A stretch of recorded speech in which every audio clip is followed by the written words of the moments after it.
All right, so get ready. Yeah. Because we're diving into a story that honestly sounds like it's straight out of a movie. Really does. Okay, so we're talking about a real estate deal, but like not just any real estate deal. Yeah. A 19-year-old kid ends up claiming that he um, basically owns the entire world. The whole world is a bold claim, to say the least. Absolutely, yeah. So we've got excerpts from the alleged buyer's upcoming memoir and some supporting documents, so we're going to try to sift through all that. Yeah, it lays out a, well, it's a fascinating path, although it's pretty convoluted, to how this could have even happened. Okay, so to understand all this, we've got to rewind a bit. Back to 1995, Germany.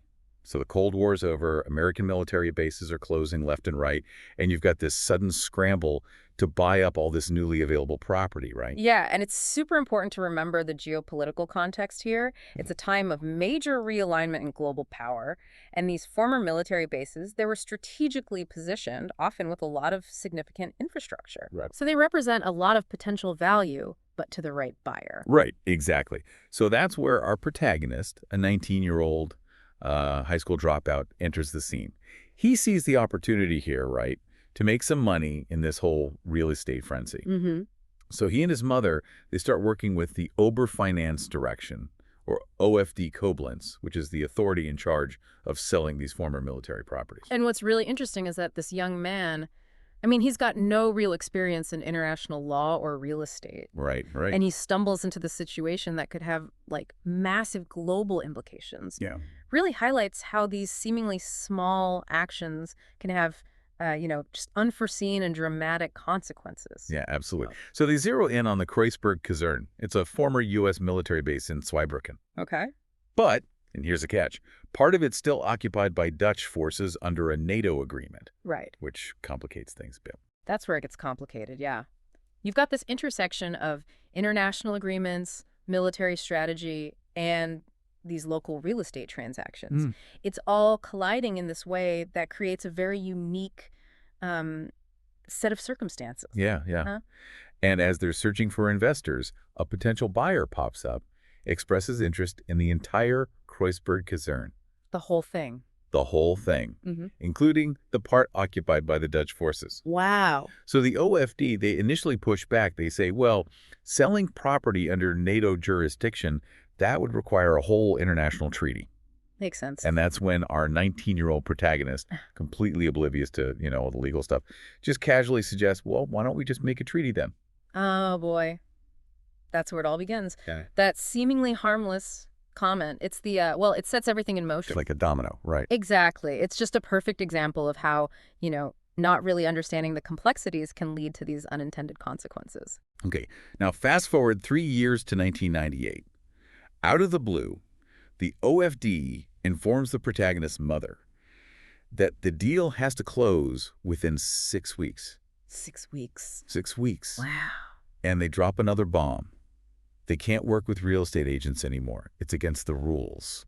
Or something. That's a crazy time crunch. And the whole thing about excluding real estate agents raises some questions. Yeah, like what's the rush all of a sudden? Exactly. Was there some kind of pressure to get this deal done? And why the change about the agents? It just adds another layer to the story. Definitely does.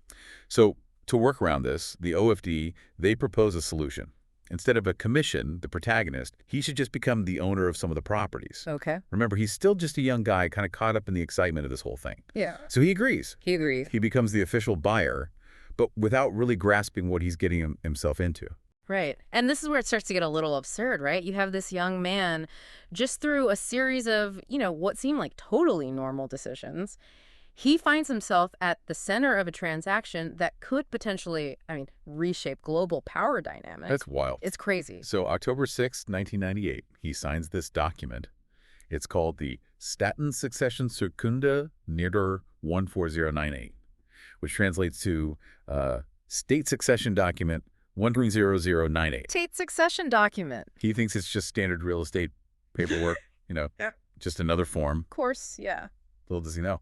That's where things get really interesting. The term state succession itself, it implies something way beyond just a typical real estate deal. Okay. Yeah, it suggests a transfer of sovereignty, which is a concept that we usually associate with, entire nations, not individuals. Yeah, no kidding. So how does a real estate contract, even one with a fancy name like state succession document, how does that potentially transfer ownership of the entire world? Okay, so the argument that's presented in the source material hinges on a couple of key factors. First, the document, it references an existing utility contract for the Kreuzberg Kaserne. Okay. Second, it specifies the sale of the complete development of the property as a unit. So we're not just talking about the buildings on the base, we're talking about the entire network of infrastructure connected to it. Exactly. And this is where this domino effect theory comes into play. The utility networks, power grids, water systems, telecommunications, they extend way beyond the boundaries of just the Kreuzberg Kaserne. Oh, of course. They connect to other military installations and then to the towns and cities around them. Ultimately, they form this web that spans across, NATO and UN nations. Wait a minute, hold on. So are you saying that just because these utility lines cross borders, whoever owns the base, they technically own all the countries those utilities run through? Well, that's the claim. That sounds a little far-fetched, to be honest. It's definitely a bold claim. It requires a very specific interpretation of international law. The argument is that by acquiring the complete development of the property, which includes these interconnected utilities, the buyer effectively gains control over the territories that those utilities service. Wow. Okay, so we've got this 19-year-old kid. He thinks he's just buying some property, but according to this document and this domino effect, he might actually be acquiring the world. Yeah, potential. Yeah, definitely one of those aha moments. But hold on, because he gets even stranger.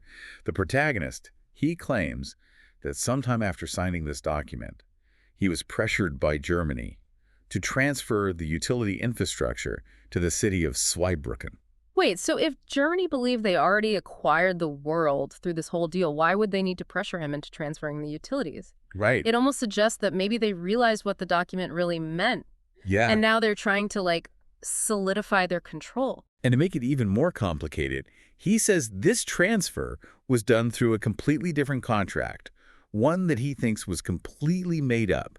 He calls it the imaginary contract. An imaginary contract. Okay, so if that really exists, it suggests someone's trying to deceive, well, maybe the buyer, maybe the international community. It raises questions about who's behind this whole thing and what they're trying to accomplish. Yeah, for sure. So we've got this whole chain of events, a real estate deal gone wrong, a document that could change the entire world, and now possibly a cover-up involving a fake contract. It feels like we're just getting started with this story. Oh, absolutely. There's so much more to unpack here. We'll dive into all of that in part 2 of this deep dive. Okay, so before we took a break, we were trying to get our heads around how this real estate deal could possibly lead to someone basically owning the whole world. But the story doesn't end there.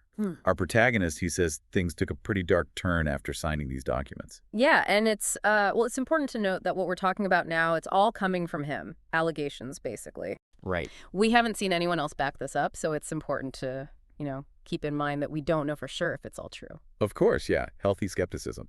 But let's just say for a second that his story is accurate. He describes this whole campaign of harassment and damage orchestrated by German authorities. Okay. He says they hit him with over 1,000 lawsuits. Like 1,000. That many. In what, a short time? Yeah, like a really short period. Wow. If that's true, it kind of feels like an attempt to just bury him in paperwork. Yeah. To keep him quiet, prevent him from, fighting back or getting anyone to listen to him. Exactly. And it wasn't just the lawsuits. He claims there was a whole smear campaign in the press, like hundreds of articles, all negative, painting him as, incompetent, unstable, even dangerous. Classic tactic, really. If you want to discredit someone, you control the narrative. Make everyone else think they're unreliable or a bad guy, and suddenly no one takes them seriously. Yeah, it's a scary picture he paints. And it gets even darker. There's this really disturbing incident he describes involving his mother and a notary in Pirmasens. Oh, this is the part where it gets serious. Because allegations of violence, that takes things to a whole other level. Yeah, it really does. So according to him, his mom goes to this notary's office to get some documents. Okay.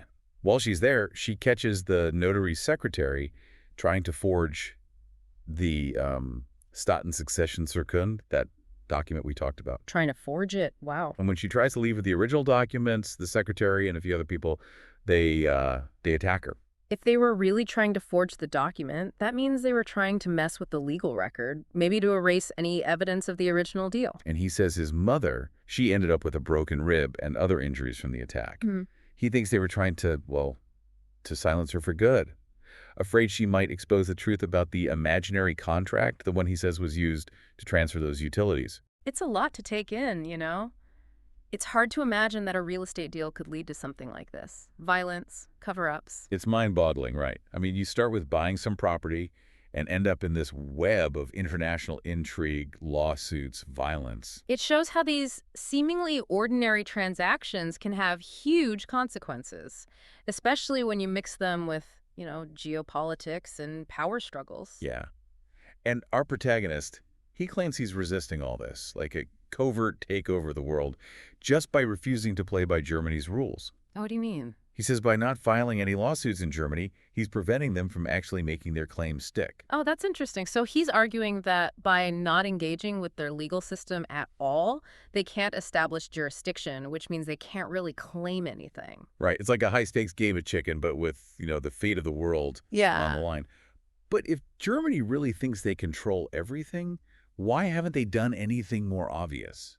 Shouldn't we have seen some evidence? That's the question, isn't it? Maybe they're choosing to stay under the radar. Could be strategic, bide their time, build up their power, wait for the perfect moment to make their move. Or maybe they're happy just pulling strings in the background. Yeah.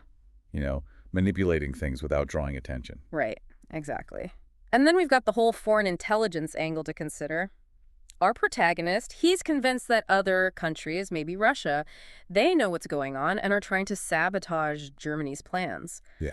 He even thinks they might have recruited the OFD official and the notary as double agents, feeding Germany false information to keep them off balance. So we're talking international conspiracies now. Well, think about what's at stake here. Potentially control of the whole world. Suddenly, these ideas of covert operations and intelligence agencies, they don't sound so crazy. True. So this real estate deal, it's turned into a legal dispute, then a possible cover-up, now maybe even a geopolitical chess match with players we can't even see. And we're not even done yet. We still need to talk about what could happen if he's right, what the future might hold. We'll get into all that in the final part of our deep dive.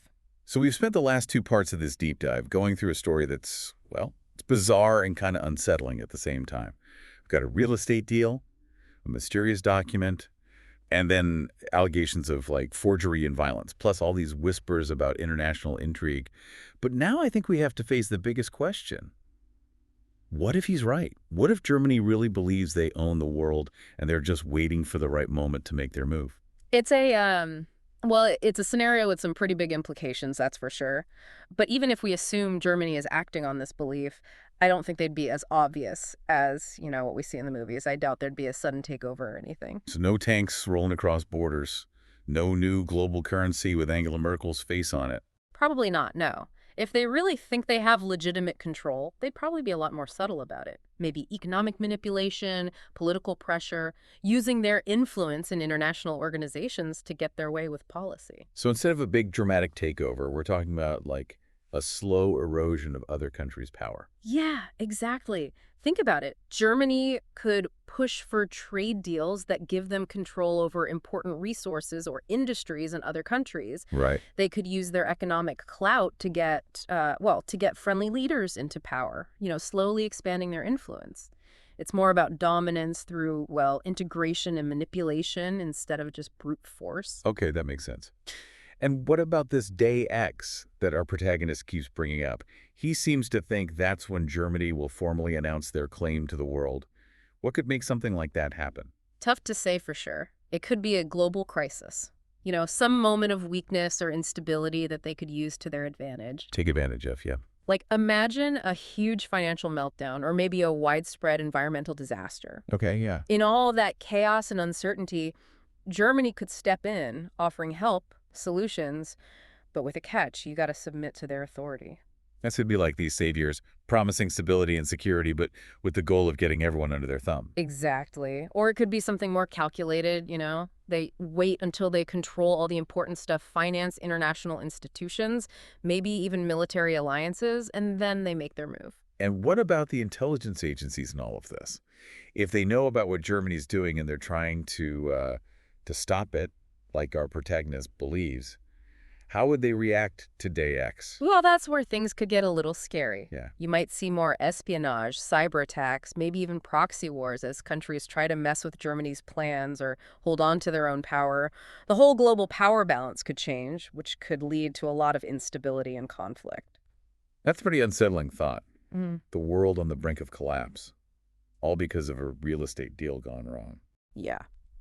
But it's important to remember we're talking about a hypothetical situation here, Right. based on what one person is saying, and we haven't seen proof to back it up. Good point.